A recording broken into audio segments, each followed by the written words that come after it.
So today I'm going to teach you how to make one of my favorite bite-sized desserts, and we're starting right now.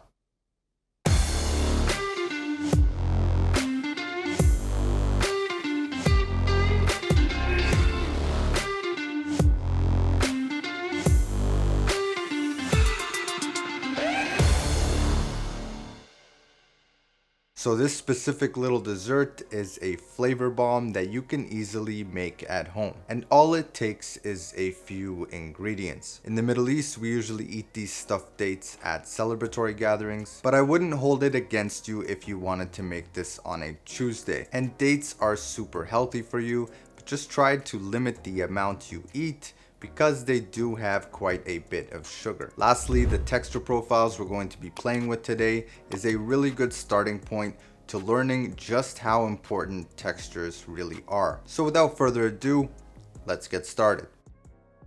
So here is our Medjool date. And with a paring knife, you're going to make an incision along the center of the date. And we're gonna pry it open and just remove the pit with the tip of our knife.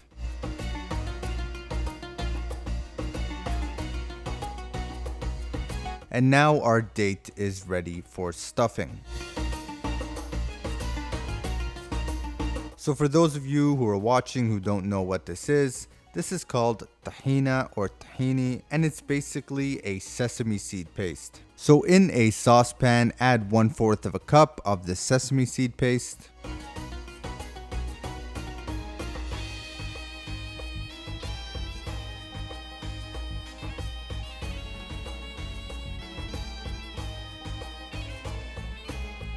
And then we're gonna add 1/4 of a teaspoon of vanilla, followed by 1 tablespoon of honey, and 1/8 of a teaspoon of cinnamon. We're gonna melt this through on low heat and just give it a good stir. And this is the consistency we're looking for. Now lastly, I'm going to begin assembling my stuffed date. So start off by adding in some chopped walnuts.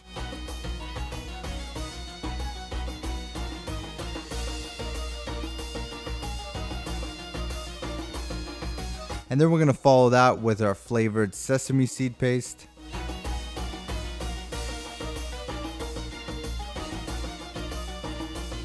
And the final garnish will be some shredded coconut, which will stick nicely to the sesame seed paste. And here is our little bite-sized snack. Now we'll give this a taste.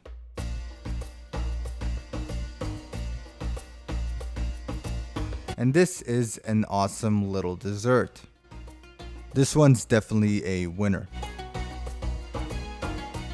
So that is it. I hope you make this dessert at home for your family and friends. And trust me, their tongue will thank you. And if you enjoy content like this and you want to improve your cooking, then definitely consider subscribing. If you have no idea who I am or why you should subscribe, then stay tuned because I'll be making a video on that soon. But as always, until we meet again, keep on cooking.